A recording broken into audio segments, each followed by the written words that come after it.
The smell hit him first, not the sour reek of stagnant water and decay the townsfolk wrinkled their noses at, but something else entirely. It was a scent of deep, damp, living earth, of old woods and wild mushrooms, so rich and intoxicating it felt like a secret whispered directly into his lungs. The big Berkshire boar, the one the girl had named General, was shoulder deep in the black mud under the hanging roots of a water oak, snorting with a profound and guttural satisfaction. It was a sound of discovery. Silas knelt at the edge of the mire, the cool damp seeping into the knees of his worn trousers, and watched.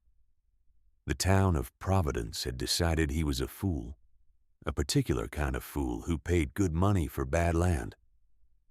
But the general had just unearthed a treasure, a dark, warty knob of a thing, and Silas knew with a certainty that settled deep in his bones that the arithmetic of his life was about to change. It was not gold. It was something better. It was something alive. 18 months earlier, Silas stood at the back of the crowd in front of the county courthouse, a young man so lean he seemed made of little more than bone, denim, and determination. He had $200 to his name, earned from 3 years of work so hard it had permanently stained his hands. On the auction block was the one parcel nobody wanted, the 80-acre tract known as Hemlock's Mire.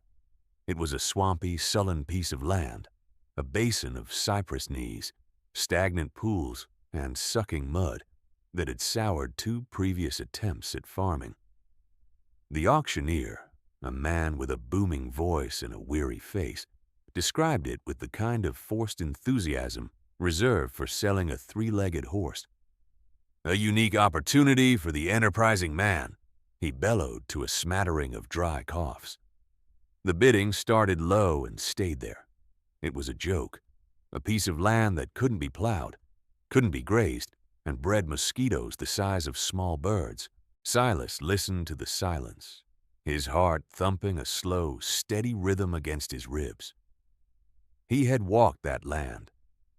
He had felt the cool, damp air under the canopy of ancient oaks and hickories, had seen the way the water held, even in the dry spell of the previous fall. He had listened to it. When the auctioneer was about to give up, Silas raised a hand. $200, he said, his voice clear and calm in the sudden quiet. A wave of murmurs rippled through the crowd. Heads turned. Mr. Sterling, the grain dealer and the town's arbiter of wealth and sense, let out a short, pitying laugh. He adjusted his silk vest and looked Silas up and down. "Son," he said, loud enough for all to hear, "you'd have done better to set that money on fire. At least it would have given you a moment's warmth." The laughter that followed was not cruel, not exactly. It was the laughter of sensible men who knew the difference between a farm and a bog. The gavel fell. The land was his. As Silas signed the deed, his hand steady, he felt the weight of their judgment settle on him. One person alone, a boy with no name and no backing, buying the worst land in the county. He was not just buying land. He was buying their scorn. He folded the paper, tucked it into his shirt, and walked away from the courthouse without a word, the sound of their certainty following him down the dusty street. That evening, as the sun bled orange and purple across the prairie sky, Silas walked the bounds of his new property. He carried no lantern, letting his eyes adjust to the deep gloom under the trees. This was his place now. The air was thick with the scent of wet earth and green, growing things. He found the ruin of the last homesteader's cabin, a tumble of rotten logs being reclaimed by moss and fungi.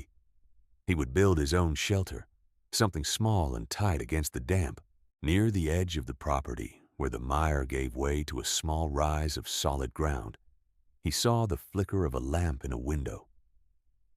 It was the home of old man Hemlock, the recluse for whom the mire was named, a man from the old country who had lived there for 50 years, and was considered almost as wild as the swamp itself. On an impulse, Silas walked toward the light. The old man was sitting on his porch, a gnarled figure wreathed in pipe smoke. He watched Silas approach without a word, his eyes dark and knowing. "They laughed," Silas said by way of introduction. Hemlock took the pipe from his mouth. "They laugh at the rain, too," he said, his voice a low rumble, thick with an accent Silas couldn't place. "Until the wells run dry." He gestured to the chair opposite him. "You bought the water. They bought the dust. They do not know it yet." Silas sat. He felt the tension in his shoulders ease for the first time that day. "I don't know what I've bought," he admitted. "Only that it felt right." "The land doesn't lie," Hemlock said, pointing the stem of his pipe toward the dark expanse of the swamp. "But it whispers. You must learn to listen with your feet, not your eyes. What looks worthless does the most work. The deep roots, the quiet water. That is the way." He fell silent for a long moment, studying Silas. "What will you put on it?" Silas had been turning it over in his mind for weeks, doing the arithmetic. He couldn't afford cattle. The land wouldn't support them anyway. He needed an animal that understood mud. An animal that could fend for itself. "Hogs," Silas said. Hemlock nodded slowly, a flicker of approval in his eyes.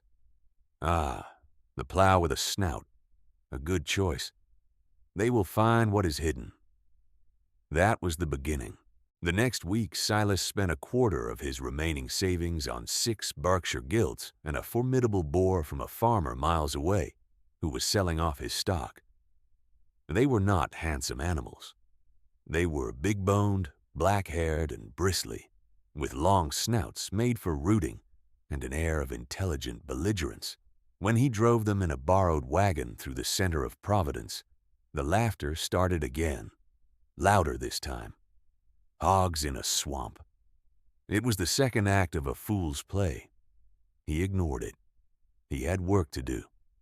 He spent the next month building the fence, a task of brutal, repetitive labor. Day after day, he waded into the mire, sinking to his shins in the cool black muck, driving posts hewn from hickory saplings deep into the mud. He stretched wire until his hands were raw and bleeding, his muscles burning with a fire that sleep could only dull, never extinguish. He was building a boundary, not just for the hogs, but for himself. Inside this fence was his world, his logic. Outside was theirs.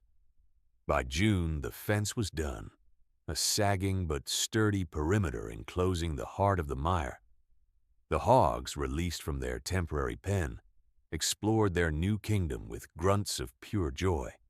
They wallowed in the pools, rubbed their backs against the rough bark of cypress trees, and began, almost immediately, to root. Silas watched them, learning their patterns. He saw how they avoided the deepest water, how they favored the shade of the big oaks, their powerful snouts turning over the rich, dark soil in search of roots and grubs. He built his own shelter on the rise near Hemlock's place, a one-room cabin, tight and spare. His days fell into a simple, grueling rhythm. Rise before light, check the hogs, work on the cabin, clear a small patch for a garden and fall into his cot at night, too tired to dream. He spoke to almost no one but old man Hemlock, who would sometimes leave a pail of milk or a loaf of dark, heavy bread on his porch without a word. The town of Providence left him to his folly. He was the swamp man with his swamp hogs, a cautionary tale parents might tell their children about the perils of foolish ambition. Then the girl started coming. Her name was Ilara, a thin, quiet child of about 12 with watchful eyes and a habit of showing up at the edge of his property like a deer testing the air. She never said much at first, just stood by the new fence and watched the hogs. Silas, wary of the town's judgment, paid her little mind, but he didn't chase her off. One afternoon, she spoke. "That big one," she said, pointing a stick at the boar. "He looks like a general." Silas stopped his work, leaning on his axe handle. "Does he now?" "Yes," she said with solemn conviction. "He's in charge." From that day on, the boar was general. Soon the gilts had names too. Bessie, Matilda, Soot, and the rest. Ilara would bring them handfuls of windfall apples from her family's small orchard, and they would come snorting to the fence to see her. A strange and silent friendship formed between the solitary man, the quiet girl, and the herd of formidable pigs. Ilara's presence softened the edges of Silas's isolation. She did not mock. She did not pity. She only watched, her curiosity a clean and uncomplicated thing. She saw the work, not the folly. She helped him patch a section of fence the general had tested, holding the wire taut with her small, determined hands. She learned to read the hog's moods, to know which ones were cantankerous and which were gentle. She found a purpose in the mire that the rest of the town had dismissed as worthless. Her father, a grim-faced farmer named Jedediah, whose land was already showing the strain of a dry spring, told her to stay away from the swamp man. "Nothing good will come of that place," he warned. But Ilara kept coming back. She was listening as Hemlock had advised, not with her eyes, but with her feet. And she heard a different story than her father did. The first discovery happened in late summer. The air was thick and heavy, the heat pressing down like a physical weight. Silas was clearing brush near a cluster of ancient water oaks when he heard a frantic, excited snorting. It was Bessie, one of the younger gilts. She was digging with a fervor that was unusual even for her, sending clumps of black earth flying. Silas moved closer, curious. Buried about a foot deep, tangled in the fine web of oak roots, was a small, gnarled black lump. It was no bigger than a hen's egg, its surface warty and irregular. It looked like a lump of dirt, or perhaps a strange, misshapen stone. But when he picked it up, it was surprisingly light, and it carried that smell, the one he'd first noticed with the general, concentrated now, a powerful perfume of forest floor, damp soil, and something else, something wild and savory and utterly unique. He rubbed the dirt from its surface. It was not a rock. It had a firm, almost leathery texture. He broke a small piece off. The inside was a marbled black and white. He recalled something old man Hemlock had told him one evening on the porch, a story from the old country about pigs and the treasures they found beneath the oaks. He had called them the black diamonds of the earth. Silas felt a tremor of excitement, a feeling so foreign he barely recognized it. He slipped the strange fungus into his pocket. He told no one, not even Ilara. It was a secret to be kept, a coal banked low under ash, waiting for the right moment to be fanned into flame. He began to watch the hogs with a new intensity. He marked the spots where they dug with the most vigor, always near the root systems of the older oaks. He started a quiet kind of training, rewarding a hog with a handful of corn whenever it unearthed one of the black knobs. It was slow work, a conversation between man and animal. The arithmetic began to shift in his head. The numbers were no longer just about survival. The cost of feed versus the eventual price of pork. A new variable had been introduced, one whose value he did not yet know. Day after day he collected the strange fungi, storing them carefully in a wooden box filled with dry rice to keep them fresh. By the end of September, he had nearly 5 pounds of them. The town remained oblivious, their eyes fixed on the horizon, praying for a rain that didn't come. Their corn was withering on the stalk. The creek was a ribbon of cracked mud. Their world was shrinking, drying up. Silas's world in the cool, damp shade of the mire was quietly, secretly expanding. He knew he couldn't keep his secret forever. A thing is only worth what others will pay, and he had no idea what that was. He needed an expert, and there were no experts in Providence. He would have to go to the city. One crisp October morning before the sun had risen, Silas hitched a ride on a freight wagon heading east. In his satchel, wrapped carefully in cloth, were his black treasures. The 2-day journey was a blur of rattling wheels and dusty roads. The city was a shock, a cacophony of noise and a crush of people. It smelled of coal smoke and horses and money. Silas, in his worn work clothes, felt like a ghost, unseen and out of place. He had gotten the name of a hotel from the wagon driver, a grand establishment called the Empyrean, said to have the finest chef in the state. He walked there, his heart pounding a nervous rhythm. He stood for a long time across the street, watching the well-dressed patrons come and go, before he finally summoned the courage to walk not to the grand front entrance, but around to the kitchens in the back. A blast of heat and a symphony of clanging pots and shouted orders met him at the door. A harried-looking man in a stained apron blocked his way. "Deliveries are done for the day," he snapped. "I'm not delivering," Silas said, his voice steady despite the knot in his stomach. "I have something for the chef, something he might want to see." His quiet certainty must have cut through the chaos, because the man grumbled and led him into a small, cluttered office off the main kitchen. A few minutes later, the chef himself appeared. He was a tall, imposing Frenchman with a magnificent mustache and eyes that missed nothing. He looked at Silas's dusty boots and rough hands with disdain. "What's this about?" he asked, his voice sharp. "I was told you might be interested in these," Silas said. He opened his satchel and unwrapped one of the larger black knobs. The chef stared at it. He leaned closer. He took it from Silas's hand, his expression shifting from impatience to intense concentration. He lifted it to his nose and inhaled deeply. His eyes widened and then closed as if in prayer. "Where?" he whispered, his voice suddenly soft, reverent. "Where did you get this?" "I have a farm," Silas said simply. The chef produced a small, specialized slicer and shaved a paper-thin slice from the fungus. He examined the marbled interior, then placed the sliver on his tongue. For a moment he was perfectly still. "Mon Dieu," he breathed. He looked at Silas, truly looked at him for the first time, and the disdain was gone, replaced by a kind of awe. "This is a Perigord, a black truffle, and it is perfect. Perfect.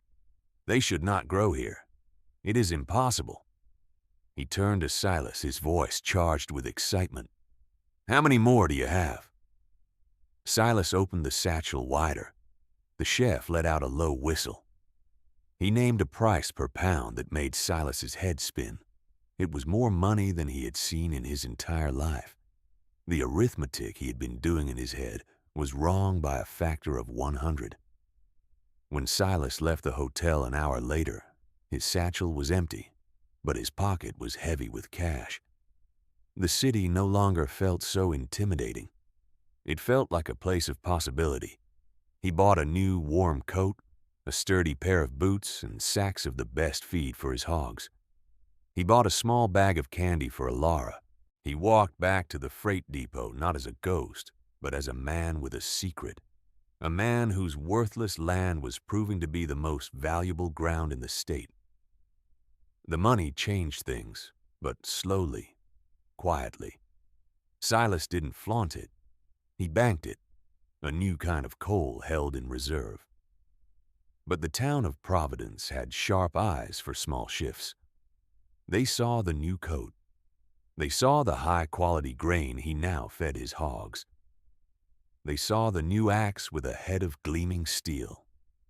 Their mockery, which had been so loud and confident, began to curdle into a confused, suspicious silence. They didn't know what had changed. only that something had. The swamp man was no longer starving. Mr. Sterling watched Silas with particular interest. His condescension now had a sharp, questioning edge. "Good season for pigs, is it?" he asked Silas one day at the general store, his voice slick with false warmth. Silas, who was buying a length of good rope, just nodded. "They're content," he said, meeting Sterling's gaze with a calm that gave nothing away. He paid for his rope and left, feeling the man's eyes on his back. The land was changing too. The dry autumn gave way to a snowless, frozen winter, and then a spring so dry the earth seemed to hold its breath. The rains did not come. The new shoots of corn in the fields around Providence were stunted and pale. The creek, which should have been running high with meltwater, was a pathetic trickle. Old man Hemlock squinted at the pale, cloudless sky. "The land is thirsty," he told Silas one evening. "The shallow wells will go first. But you," he gestured to the mire, "you have a deep cup." He was right. While the surrounding farmland grew cracked and gray, the mire remained a basin of life. The deep muck held the winter moisture like a sponge. The cypress and oak trees drew water from deep in the earth, their broad canopies creating a world of shade and cool, damp air. The hogs were sleek and healthy, and under the roots of the oaks, in the dark, moist soil, the truffles were thriving. Ilara, who now spent most of her afternoons at the mire, saw the contrast clearly. Her own family's farm was struggling. Her father, Jedediah, grew more grim with each passing week, his face lined with a worry that she had never seen before. "He says the earth is broken," she told Silas quietly, watching the general root happily for a truffle. "It's not broken," Silas said, kneeling to check a young sapling he'd planted. "It's just resting. Some places rest harder than others." He understood now what Hemlock meant. The town had bought the surface, the part that looked good and was easy to work. He had bought the depths, the hidden systems, the resilience. His land did not rely on the grace of the sky. It relied on its own nature. As spring bled into a summer of relentless, brassy heat, the whispers in town grew from worried to desperate. The first farm wells ran dry. Cattle grew thin. Sterling's grain business slowed to a crawl. There was little to buy and even less to sell. The town's confidence, once so solid, was turning to dust, just like their fields. And through it all, they watched Silas, the fool, whose worthless swamp was an island of impossible green in a sea of brown. August arrived like the open door of a furnace. The sun beat down from a merciless sky, bleaching the very color from the landscape. The fields were a total loss. The prairie grass was tinder dry. Hunger, once a distant abstraction, was becoming a real and present fear in Providence. It changes a town, hunger does. It strips away the easy certainties and lays bare the character beneath. One evening, as Silas was returning from checking the fences, he saw a figure standing by his cabin. It was Jedediah, Ilara's father. The man who had warned his daughter away from the swamp man now stood at his door, his hat in his hands, his pride a visible, painful weight on his shoulders. "Silas," he began, his voice rough. He couldn't seem to find the next words. "Jedediah," Silas said, his own voice gentle. He gestured to the porch. "It's a hot one." "My well is dry," Jedediah said, the words coming out in a rush. "The garden is gone. We have nothing put by." He did not look at Silas, but at the ground, at his own cracked boots. This was a man who had worked hard his entire life, a man who had pitied Silas for his poor judgment. The reversal of fortune was a bitter thing to swallow. Silas thought of Ilara, of her quiet loyalty and the simple joy she took in naming his hogs. He thought of the town's laughter and felt not a shred of triumph, only a deep, weary sadness for their hardship. He could have exploited this moment. He had what they needed. He could have named any price. The arithmetic of greed was simple. But Silas was doing a different kind of math now, the arithmetic of community. "I have a root cellar," Silas said. "It's cool and full. Smoked hams from the last hog I butchered, potatoes and carrots from my garden patch. It's more than I need." He went inside and came back with a heavy sack. He pressed it into Jedediah's hands. He then went to his small box of truffles, took out 2 of the smaller ones, and wrapped them in a cloth. "And this," he said, "take it to the city, to the chef at the Empyrean Hotel. He will pay you well for it. It will be enough to see you through." Jedediah stared at the strange, lumpy things, then at Silas, his eyes filled with a stunned disbelief. "Why?" he stammered. "Why would you do this?" Silas looked out toward the dark mire where the fireflies were beginning to rise. "Because Ilara gave my hogs names," he said, "and because no one should go hungry." Jedediah left without another word, his shoulders no longer slumped with defeat, but squared with a desperate, dawning hope. Silas watched him go. He knew this act of generosity would be talked about. The secret of the truffles would not last much longer, and he knew that Mr. Sterling would be listening. The story of Jedediah's sudden windfall spread through Providence like a grass fire. He had returned from the city with enough money to buy supplies for his family and 3 others, his face a mask of bewildered gratitude. He told everyone who would listen about the swamp man's generosity and the strange, fragrant black rocks he had pulled from the mud. The town's perception of Silas shifted completely, and overnight. He was no longer the fool. He was a mystery, a man who had somehow coaxed abundance from a cursed patch of land, while theirs turned to desert. Curiosity replaced scorn. A quiet respect began to take root. But for Mr. Sterling, the story lit a different kind of fire, the cold, calculating flame of envy. His own fortunes were in ruins.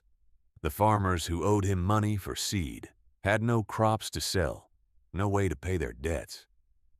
He saw Silas, a man he had openly mocked, not just surviving but thriving. He saw a resource he had failed to recognize, a profit he had missed. The condescension he had always shown Silas now curdled into a dangerous, predatory greed. One afternoon, Sterling rode his fine horse out to the mire. He found Silas reinforcing a section of fence near the road. He dismounted, his movements smooth and practiced, a man used to being in charge. "Silas," he said, his voice dripping with a false, neighborly warmth, "the whole town is talking. It seems I owe you an apology. I misjudged you. And this land."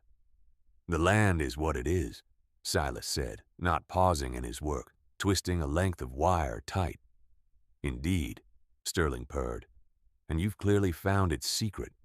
A man of your simplicity must be finding it a great burden. All this sudden success, people wanting things from you." Silas stopped his work and looked at Sterling, his gaze level and unreadable. "It's no burden to help a neighbor." Sterling laughed, a tight, unpleasant sound. "Charity is a fine sentiment, but it doesn't fill a ledger. Look, I'll be direct. You're one person alone. This operation, whatever it is too much for you to handle. I have resources, connections. I will buy this land from you. I'll give you a fair price, a generous one. $500, more than twice what you paid. You can walk away with a handsome profit and none of the headaches." It was a test, an attempt to see if Silas knew the true value of what he had. $500 was a fortune to the man Silas had been, but it was a pittance compared to the weekly income the truffles now provided. "The land's not for sale, Mr. Sterling," Silas said quietly. Sterling's smile tightened. The warmth vanished from his eyes, leaving something cold and hard. "Don't be a fool twice, son," he said, his voice low. "A man alone can lose things just as quickly as he finds them. A fire, a theft. The county might even take an interest in land being used for unregulated enterprise. It would be a shame to see all your hard work come to nothing." It was not an offer. It was a threat. Silas watched him mount his horse and ride away, the dust rising behind him. He knew then that Sterling would not give up so easily. The arithmetic had become dangerous. It was no longer about survival, but about defense. The confrontation came 3 nights later, under a sliver of moon that gave little light. A strange restlessness had settled over the Hogs. They weren't sleeping, but pacing and snorting low in their throats. Silas felt it too, a prickling on his skin, the sense of something wrong. He had taken to sleeping on the porch, a shotgun loaded with rock salt lying beside him. Ilara had stayed late, helping him sort and clean the day's harvest of truffles by lantern light. She had an instinct for it, a gentle touch that didn't bruise the delicate fungi. Her father, now Silas's staunchest ally, had allowed it, knowing his daughter was safer here than anywhere else. "They can smell him," Ilara whispered, her eyes on the dark shapes of the Hogs moving near the fence. "They know he's coming." As if on cue, a twig snapped in the woods beyond the fence line. It was a clumsy sound, the sound of someone who did not belong in the dark. The Hogs fell silent, a far more ominous sign than their noise. Then the general let out a deep, rumbling roar, a challenge and a warning. Silas picked up the shotgun. "Stay inside the cabin, Ilara, and bar the door." She scurried inside without a word. Silas moved away from the lantern light, melting into the deeper shadows by the corner of the cabin. He saw a figure slip through a section of fence where the wires had been cut. The man carried a burlap sack. Even in the gloom, Silas recognized the expensive coat and confident stride of Mr. Sterling. Sterling moved quickly, heading for the small, half-buried cellar where Silas stored the truffles before taking them to the city. He clearly thought the cabin was empty, that Silas was a simple farmer who slept soundly through the night. He had miscalculated. As Sterling bent to pry at the cellar door, Silas stepped out from the shadows.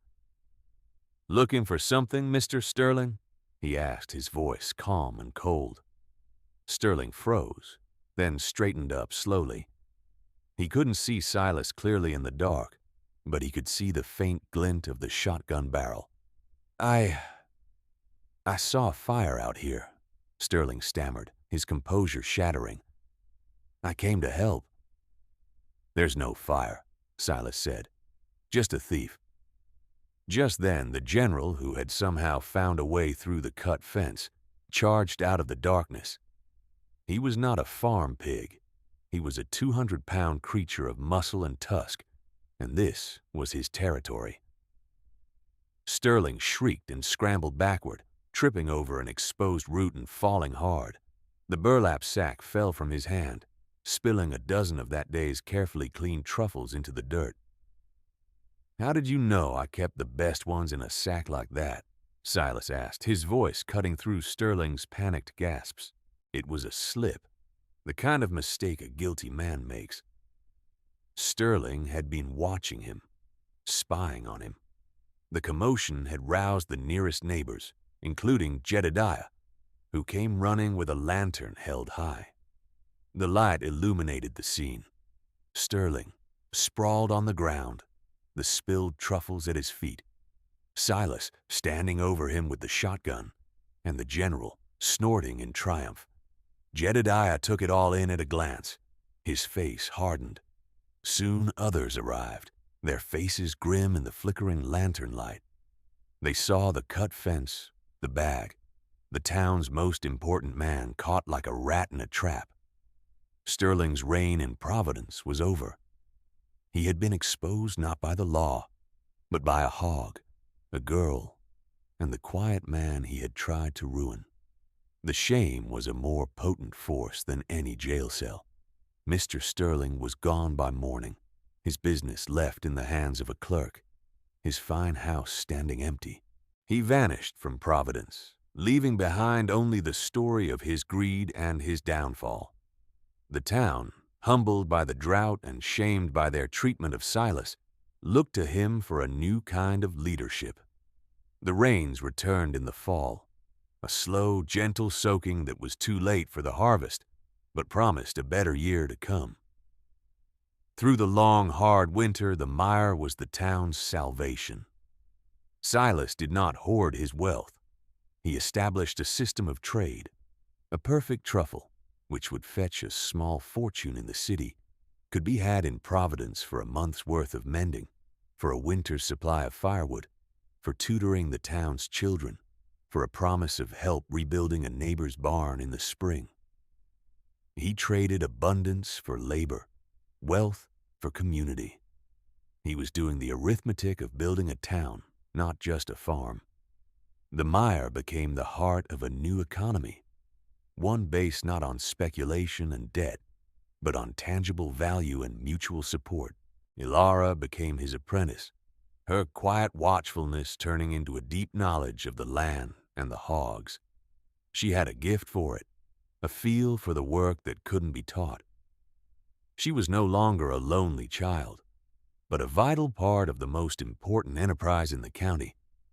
One mild afternoon in late March, as the first green shoots were beginning to appear on the prairie, Silas and Ilara stood with old man Hemlock at the edge of the swamp. The hogs were contentedly rooting under the oaks, their black shapes moving through the shafts of sunlight. The air smelled of damp earth and new life. It was a picture of quiet, hard-won abundance. "They laughed at you," Hemlock said, puffing on his pipe. "They did," Silas agreed, a faint smile touching his lips. Hemlock looked out over the thriving mire, then at Silas, his dark eyes full of a deep and ancient wisdom.